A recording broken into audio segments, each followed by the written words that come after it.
आज का हमारा टॉपिक है हाइड्रोजन बॉन्ड। तो आइए समझते हैं हाइड्रोजन बॉन्ड के बारे में। देखिए, सबसे पहले तो आप इसका नाम देखें। इसका नाम क्या है? Hydrogen bond. यानी कि आप ऐसा समझ सकते हैं कि जो बॉन्ड हाइड्रोजन की वजह से होता है उसको हम क्या कहेंगे? उसको हम कहेंगे हाइड्रोजन बॉन्ड। तो देखिए, हाइड्रोजन बॉन्ड होने के लिए हाइड्रोजन का प्रेजेंस अनिवार्य है। यानी कि जिसमें हाइड्रोजन होगा उसमें ही ये बॉन्ड देखा देखा जाएगा। अब देखिए, ये जो बॉन्ड है वो वीक बॉन्ड है। इसके दो टाइप है। एक होता है इंट्रामोलिकुलर हाइड्रोजन बॉन्ड और दूसरा होता है इंटरमोलिकुलर हाइड्रोजन बॉन्ड। जैसा कि मैंने कहा कि ये वीक बॉन्ड है। अब देखिए, इंट्रा क्या होता है और इंटर क्या होता है वो हम देखते हैं। देखिए, मान लीजिए आपके स्कूल में कोई कंपटीशन हो रहा है, तो उसको हम क्या कहेंगे? इसको हम कहेंगे इंट्रा स्कूल कंपटीशन, क्योंकि आपकी स्कूल के अंदर ही या फिर आपकी कॉलेज के अंदर ही कंपटीशन हो रहा है। अब इंटर का क्या मतलब हुआ? देखिए, जब कोई दो अलग अलग स्कूल या कॉलेजेस के बीच कंपटीशन होता है तो उसको हम क्या कहेंगे? इंटर स्कूल या इंटर कॉलेज कंपटीशन। यानी कि इंट्रा का मतलब ये हुआ कि एक ही मॉलिक्यूल के अंदर जो हाइड्रोजन बॉन्ड बनता है उसको हम क्या कहेंगे? इंट्रा मॉलिक्यूलर हाइड्रोजन बॉन्ड कहेंगे। लेकिन जब दो अलग अलग मॉलिक्यूल, दो डिफरेंट मॉलिक्यूल के बीच हाइड्रोजन बॉन्ड बनता है उसको हम क्या कहेंगे? Inter molecular hydrogen bond. अब देखें, ये मॉलिक्यूल को देखें आप, यहाँ देखें, यहाँ हाइड्रोजन बॉन्ड बन रहा है, लेकिन जो हाइड्रोजन बॉन्ड बन रहा है वो एक ही मॉलिक्यूल के अंदर ही बन रहा है, इसलिए इसको क्या कहेंगे हम? इंट्रामोलिकुलर। देखिए, हाइड्रोजन बॉन्ड को डॉट के फॉर्म में दर्शाया जाता है। जैसे कोवेलेंट को डैश के फॉर्म में दर्शाया जाता है, उसी तरह जो हाइड्रोजन बॉन्ड है उसको डॉट के फॉर्म में दर्शाया जाता है। अब देखें, इंटरमोलिक्यूल में देखें, यहाँ पे दो अलग अलग, दो डिफरेंट मॉलिक्यूल्स है, उसके बीच में देखें हाइड्रोजन बॉन्ड हो रहा है। ये हाइड्रोजन ही, ये है ऑक्सीजन, तो उनके बीच ये फॉर्म हो रहा है, इसलिए इसको हम क्या कहेंगे? इंटरमोलिकुलर हाइड्रोजन बॉन्ड कहेंगे। तो देखिए, हाइड्रोजन बॉन्ड बहुत ही इंपॉर्टेंट है। हालांकि वो वीक फोर्स है, लेकिन वो हमारे अस्तित्व के लिए बहुत ही जरूरी है। कैसे, वो हम आगे देखेंगे। अब देखिए, पहले तो हमने बता दिया कि हाइड्रोजन बॉन्ड किसे कहते हैं? जो जिस बॉन्ड में हाइड्रोजन प्रेजेंट होता है उसको हम क्या कहते हैं? Hydrogen bond. लेकिन ये तो बहुत ही ब्रॉड डेफिनेशन हो गई। एक्चुअल डेफिनेशन कुछ इस प्रकार है कि देखिए, the attraction force produced between electronegative elements.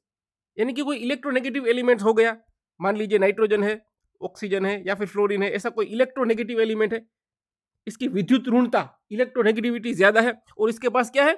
Lone pair of electron है। देखिए, नाइट्रोजन के पास एक है, ऑक्सीजन के पास दो लोन पेयर ऑफ इलेक्ट्रॉन है और फ्लोरीन के पास तीन होते हैं। अब देखिए, ये हाईली इलेक्ट्रोनेगेटिव एलिमेंट्स है। तो डेफिनेशन क्या है? तो attraction force between electronegative elements having non bonding electron.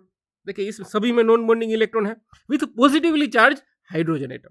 यानी कि जब ये नॉन बॉन्डिंग इलेक्ट्रॉन वाले जो हाईली इलेक्ट्रोनेगेटिव एलिमेंट है वो जब हाइड्रोजन के साथ अटैच होते हैं या फिर उनके नजदीक हाइड्रोजन आता है, तब क्या होगा? तब हाइड्रोजन बॉन्ड का फॉर्म होगा, तभी हाइड्रोजन बॉन्ड बनेगा। लेकिन ऐसा क्यों होता है? देखिए, ये हमें पता है कि जो बॉन्ड होता है उसमें कितने इलेक्ट्रॉन होते हैं?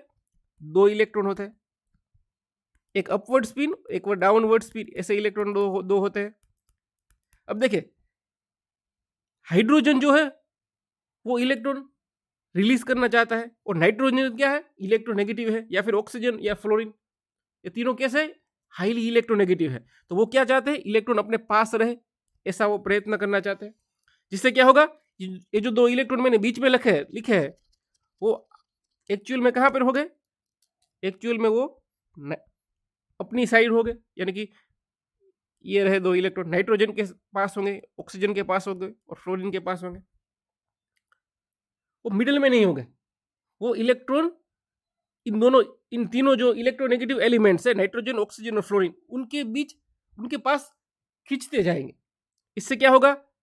ये पार्शियली नेगेटिव चार्ज होगा और हाइड्रोजन क्या होगा? पार्शियली पॉजिटिव चार्ज होगा। तीनों में ऐसा देखने को मिलेगा। क्यों हुआ? क्योंकि इलेक्ट्रॉन अब नाइट्रोजन के पास है, इसलिए नाइट्रोजन पार्शियली नेगेटिव हो गया, हाइड्रोजन से इलेक्ट्रॉन चले गए, इसलिए हाइड्रोजन कैसा हो गया? पार्शियली पॉजिटिव चार्ज होगा। तो हाइड्रोजन बॉन्ड फॉर्म होने के लिए एक बेसिक चीज अनिवार्य है, वो क्या है? Electronegative element with lone pair of electron या फिर नॉन बॉन्डिंग इलेक्ट्रॉन, आप जो भी कहें, दोनों एक ही चीज है। और उसके साथ क्या होना चाहिए? हाइड्रोजन होना चाहिए। इसको हम क्या कहेंगे? हाइड्रोजन बॉन्ड कहेंगे। देखिए, ये कोई नेचुरल बॉन्ड तो है नहीं, जिस तरह कोवेलेंट बॉन्ड जैसे होता है, ये तो वीक बॉन्ड है। अब देखें, जैसा कि मैंने कहा, जो नाइट्रोजन है, ऑक्सीजन है, फ्लोरीन है, ये सभी क्या है? हाईली इलेक्ट्रोनेगेटिव है। तो जब भी आपको ये प्रकार के एलिमेंट्स देखने को मिलेंगे और साथ में हाइड्रोजन देखने को मिलेगा, तब आपको ये बॉन्ड देखने को मिलेगा, हाइड्रोजन बॉन्ड। अब देखें, हाइड्रोजन बॉन्ड को जैसा कि मैंने कहा डॉटेड लाइन के फॉर्म में लिखा जाता है। अब देखिए, ये एग्जांपल वाटर मॉलिक्यूल का है, पानी का मॉलिक्यूल है, ये देखें, ऑक्सीजन है यहाँ पर और साथ में दूसरा मॉलिक्यूल जो है पानी का वो है। अब देखिए, इस मॉलिक्यूल का ऑक्सीजन और दूसरा जो वाटर मॉलिक्यूल है उसका हाइड्रोजन। अब देखिए, दोनों के बीच क्या हुआ? इंटरेक्शन हुआ है और क्या बना? हाइड्रोजन बॉन्ड बना है। आप देख सकते हैं, हाइड्रोजन थोड़ा सा कैसा है? पार्शियली पॉजिटिव है और ऑक्सीजन कैसा है? पार्शियली नेगेटिव है। इन दोनों के बीच क्या होगा? अट्रैक्शन देखने को मिलेगा। इस तरह पूरी चेन होती है। जहां भी आपको इलेक्ट्रोनेगेटिव एलिमेंट्स जैसे कि ऑक्सीजन, फ्लोरीन और नाइट्रोजन देखने को मिलेंगे और साथ में क्या देखने को मिलेगा? पास में हाइड्रोजन देखने को मिलेगा, तब आपको ये फोर्स देखने को मिलेगा, हाइड्रोजन बॉन्ड देखने को मिलेगा। दूसरा एग्जांपल लेते हैं, देखिए, HF का है, हाइड्रोफ्लोरिक एसिड का। देखिए, यहां पर भी आप देखें, हाइड्रोजन और फ्लोरीन तो बहुत ही इलेक्ट्रोनेगेटिव है, तो फ्लोरीन क्या करेगा? हाइड्रोजन से अपना इलेक्ट्रॉन ले लेगा। तो इस प्रकार से हाइड्रोजन बॉन्ड देखने को मिलेगा। अब देखिए, इंपॉर्टेंस हम हाइड्रोजन बॉन्ड की देखते हैं। तो देखिए, हाइड्रोजन बॉन्ड जो है वो हमारे अस्तित्व के लिए बहुत ही जरूरी है। जैसा कि मैंने अभी कहा, अभी हमने देखा कि वाटर के मॉलिक्यूल में क्या बनता है? हाइड्रोजन बॉन्ड बनता है, जिससे क्या होगा? रेट ऑफ इवोपरेशन डिक्रीज होगी। अगर हाइड्रोजन बॉन्ड नहीं बनता पानी में, तब क्या होता? पानी आसानी से इवोपरेट हो जाता, आसानी से उड़ जाता पानी। आपको जो समुद्र में पानी दिख रहा है वो शायद न दिखने को मिलता। क्यों? क्योंकि हाइड्रोजन बॉन्ड न होता तो इवोपरेशन फास्ट हो जाता, यानी कि वो रेट ऑफ इवोपरेशन है, बाष्पीभवन जो है वो धीमा कर देता है। इसके अलावा जो हाइड्रोजन बॉन्ड है वो सोइल के मॉलिक्यूल के साथ बॉन्ड बनाता है। क्या करता है? सोइल के मॉलिक्यूल के साथ बॉन्ड बनाता है। किस तरह? वाटर की मदद से। देखिए, वाटर में अभी मैंने बताया कि वाटर में क्या होगा? हाइड्रोजन बॉन्ड होगा। और मान लीजिए मैंने सोइल में वाटर डाल दिया, अब क्या होगा? सोइल क्या करेगी? वाटर मॉलिक्यूल के साथ हाइड्रोजन बॉन्ड बनाएगी। तो इस प्रकार से क्या होगा? सोइल का जो मॉइस्चर है वो रिस्टोर्ड रहेगा। जिस तरह पानी अगर हाइड्रोजन बॉन्ड ना होता तो उड़ जाता, उसी प्रकार से अगर हाइड्रोजन बॉन्ड ना होता तो सोइल का भी जो वाटर है वो भी उड़ जाता। कहने का मतलब ये कि जो मॉइस्चर है, जो पानी है सोइल में, वो इंटैक्ट रहता है, पड़ा रहता है, क्योंकि हाइड्रोजन बॉन्ड फॉर्म हो रहा है सोइल के साथ वाटर का। तो सोइल का मॉइस्चर के लिए भी हाइड्रोजन बॉन्ड बहुत इंपॉर्टेंट है। इसके अलावा देखिए, एनिमल और वेजिटेटिव जो सेल है, प्लांट के सेल हो गए या फिर एनिमल के सेल हो गए, उसमें हाइड्रोजन बॉन्ड बहुत ही इंपॉर्टेंट रोल करता है। क्यों? क्योंकि हमें पता है कि ये जो सेल होता है उसके अंदर क्या होता है? वाटर रहता है। हमारी बॉडी में हमें पता है कि 75% क्या है? पानी है। वो कहाँ पर होता है? इन सेल में होता है। तो सेल में पानी जो स्टोर होता है वो हाइड्रोजन बॉन्ड की वजह से होता है। इसके अलावा अब देखिए, हाइड्रोजन बॉन्ड प्रोटीन के मॉलिक्यूल्स में भी फॉर्म होता है। अब देखिए, हमें पता है कि हमारा जो मसल्स है वो प्रोटीन से बनते हैं और प्रोटीन एमिनो एसिड से बनता है। तो देखिए, यहां पर क्या होगा? एमाइड लिंकेज हमको देखने को मिलेगी। तो हमारा जो मसल्स है वो किस प्रकार से वर्क करेंगे? वो इस एमाइड लिंकेज के ऊपर डिपेंडेंट है। और एमाइड लिंकेज में क्या होता है? देखिए, हाइड्रोजन बॉन्ड आपको देखने को मिलेगा यहाँ पर। देखिए, ये रहा हाइड्रोजन बॉन्ड।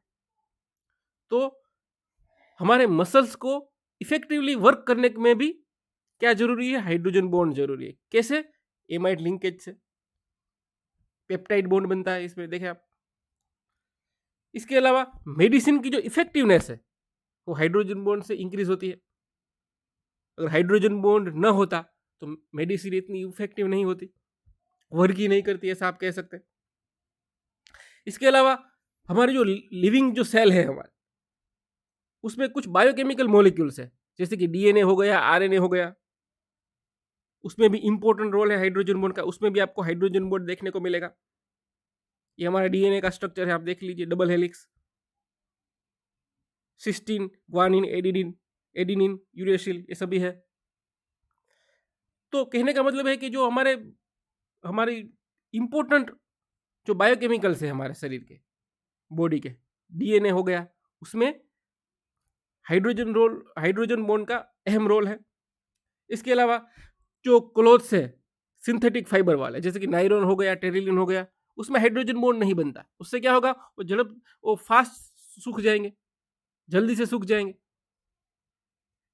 लेकिन ये जो कॉटन क्लॉथ्स है, जिसमें क्या होगा, जिसमें सेल्यूलोज होगा, वो क्या करेगा, हाइड्रोजन बॉन्ड बनाएगा पानी के साथ, जिससे वो आसानी से सूखने वाले नहीं है।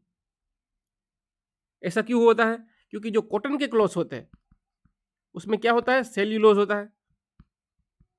सेल्यूलोज जो क्या करता है, हाइड्रोजन बॉन्ड बनाता है पानी के साथ, जिससे वो आसानी से सूखते नहीं है। अब जो सिंथेटिक फाइबर वाले हैं उसमें हाइड्रोजन बॉन्ड नहीं होता है, जिससे क्या होगा, वो आसानी से सूख जाएंगे। देखिए हाइड्रोजन बॉन्ड जो है उसकी एंथैल्पी कितनी है, 10 to 100 किलो जूल पर मोल है। यानी कि उसको अगर ब्रेक करना हो तो उसको हमें कितनी एनर्जी चाहिए, 10 to 100 किलो जूल पर मोल एनर्जी चाहिए। देखिए डिफरेंट मॉलिक्यूल्स हैं, यहाँ पर आप हाइड्रोजन बॉन्ड देख सकते हैं, इस प्रकार है। देखिए मिथेनॉल और पानी के बीच में हाइड्रोजन बॉन्डिंग होती है। तो इस प्रकार से आपको हाइड्रोजन बॉन्डिंग कई जगह देखने को मिलेगी।